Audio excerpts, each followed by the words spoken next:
This podcast is a proud member of the Unidentified Network.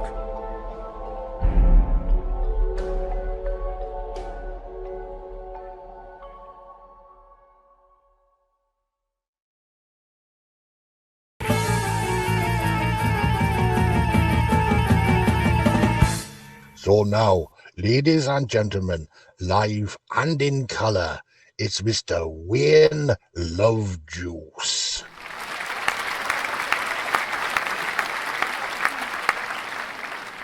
The other day our producer Louis had a chat with an interesting chappie who said that the YouTube algorithms really aren't that happy if a channel only broadcasts once a week, so we decided we can text ya whenever we've got a piece of news in our new book on the track extra.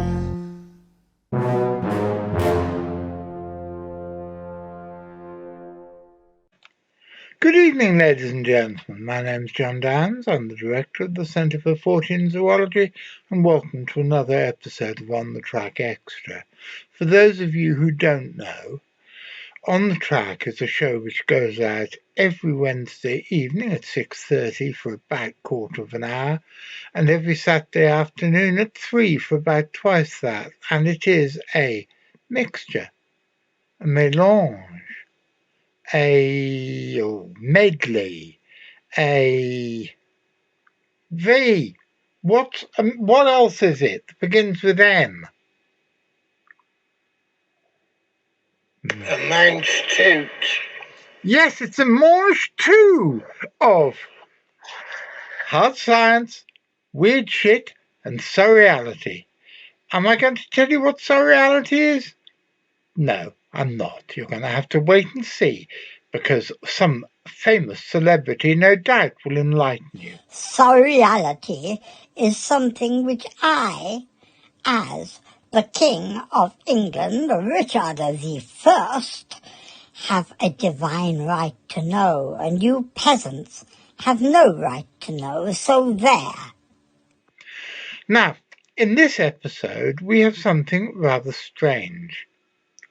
A mate of mine, a guy called Tim Smith, was in Delapre Abbey Gardens in Northamptonshire very recently at the end of April, and he was filming out in the garden, hoping to encounter one of the ghosts and spectres that turn up in that garden quite regularly, and he photographed this.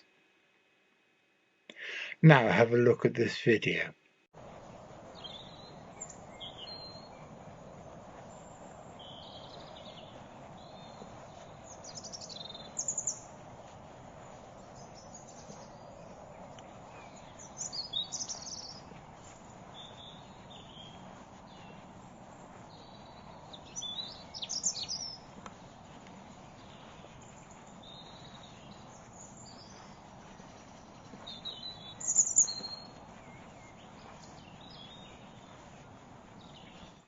And look at this photograph again. And this, by the way, this photograph is where he was standing when he took this photograph, the one with the whatever the hell it is in the background.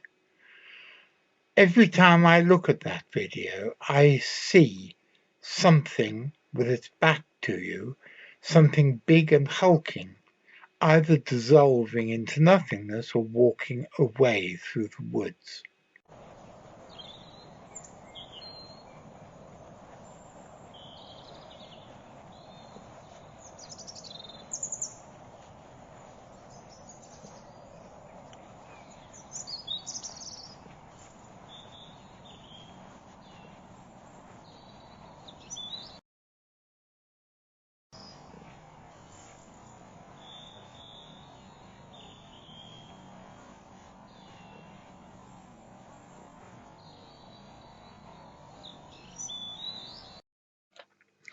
There, I slowed it down, I zoomed it in massively, and I slid it down to under a half of the speed of the actual film, and I added sharpen on it, but not to any great success. What do you think? But I think most important, what does Tim think? I called him up and asked him to walk me through what had happened that day. Hi, Tim. I'm very impressed by that little piece of footage you took. Can you walk me through what happened that day? Yes, sure. We was at Delapre Abbey. Have you heard of Delapre Abbey, Northampton? I have now, yeah. Yeah. Well, it's quite famous for paranormal activity, and they do rent it out, for a lot of money. But the grounds too are steep with energies there. A major, the Battle of the War of the Roses was fought in the grounds of Delapre Abbey. One of the battles of War of the Roses. Also, there was Lancaster bombers crashed there during the war. There's a pet cemetery. There's also nuns are buried there when Henry VIII dissolved the abbeys, And anyway, we were there. We were there on an investigation of the grounds, me and my small team, Moonlight Paranormal. We'd split up into a little group, and I'd gone off on my own with my camera. It's nothing, elaborate, just a small video camera. And as you can see on the clip, I go around the corner. Now, I didn't see anything while I was filming it. I didn't see anything. I didn't smell anything. I didn't hear anything apart from the birds singing. And I just go round and go back to the group. And now, when I got home, I tend to analyse it straight away. I had a look, and then I saw it. You see, I saw this shape. Obviously, it's not. I think it was because it was getting dark, and being a cheap camera, it didn't. It's not too high quality piece of footage, is it? It's not conclusive. No, so but it shows something. Something is there. So I get quite excited about this and thinking about this. So I go back with my daughter, who's a team member, and my son-in-law the next day to see if we could find anything it could have been. There's nothing there. There's nothing it could have been. There's no tree, so it's not like a tree stump or nothing like that.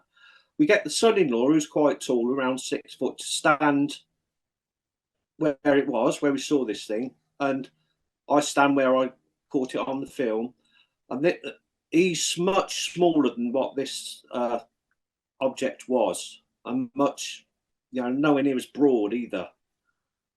There's no footprints. They've looked for footprints. So I reckon this thing was about 6.5 feet tall, something like that, maybe 7. But it just seemed to melt away. You've seen the footage, haven't you? Yeah. Yeah. It just dissolves. Yeah, as I go around, it just seems to melt away, doesn't it? Into the background. I can't tell whether it melts away into the background or dissolves, or whether it gently walks away. Yeah, slopes down maybe. Yeah. It's hard to say. It's not conclusive, is it? But yeah, that's what it is. So I say there was no smells or nothing like that. So I don't know. I should be going back regularly. When you go to the place where your son-in-law stood and where this thing, whatever it was, is it flat, or did you say it slopes down there, or what? Where it was standing was flat, and then it goes down into a brook. Down to a brook, and then at the other side. And there was no footprints, though. There was no footprints. How steep is the incline? It would drop down about 4 feet, I would say. So it could have gone down, like crouched down and gone up the other side. There's lots of bushes.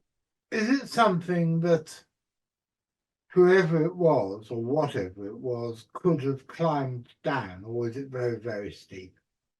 No, it would be, I don't know, 45-degree angle, I suppose, something like that. you know, not steep. Is it dry there or muddy? Yeah, dry. Because they're ornamental gardens, the lawns are quite nice. You know, they're kept nice. But the thing is that there's a beautiful corridor leading to it, because it was going through my mind in the, you know, once I'd seen the footage and gone to bed, I couldn't sleep, and I thought, well, Delapre Abbey now, it's all built round. We've got an industrial estate one side, and all the houses come around the other side.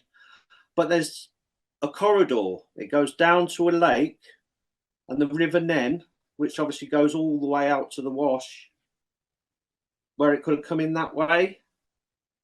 We don't know if it's a flesh and blood creature or paranormal, do we? So no, all we know is it's a something. It's a something. It's a something. It wasn't a person. I know that. It wasn't a person, but you can tell it's not a person. No, you can't, unless it's a bloody great big person. I mean, I'm 6'7" and built like a brick shit house, to use my vulgar. You see, it's wide.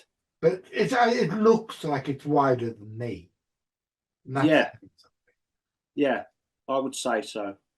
Have there been any other reports? Yes, I've been going there for since I was a little boy, because it's local. And there are quite a bit on YouTube, and there's a guy on there. He's got a video on there. I think his name's Mickey York, and they were down there doing exactly what we were doing, but late at night when it was dark, and they reckon there was eye shine.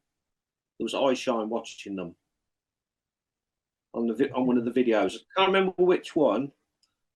He's got quite a few videos on YouTube. Quite popular Northampton paranormal investigator. They got eye shine. Somebody looking at them on this video. Are you in touch with any of the other groups that go there? I think the last people to go there were Yvette Fielding and Co. and Most Haunted. So no. Now they tend to do the investigation inside. They don't realise what's outside. You don't need to go inside. It's just that I would love, and I don't know how to do this, I'd love to find contact details for all the people who actually do go there regularly and send them a questionnaire to see how many, if any of them, have had similar. I mean, it's ever so expensive to rent. I mean, they charge £900 to do an investigation inside for a team to go in there. But the grounds are free, so anybody could go there. Do you know what I mean? There could be people there every day, as far as I know, and I wouldn't know who that was, except I know this Mickey York has been there. And that's all we've got so far, ladies and gentlemen. I find that footage very intriguing indeed, and I'm going to be setting as many people I know on this as I can. And the first thing I want to do is to get in touch with every ghost hunting group or paranormal research group or whatever who've ever done anything in the gardens of Delapre Abbey. So if you have, or if you know someone who has, or if you know people within the ghost hunting community in that part of the country and you want to get further involved, please email me, cfzjohn@gmail.com, and we'll be very glad to have you help with this investigation, because I think it could prove to be very important indeed. Be seeing you.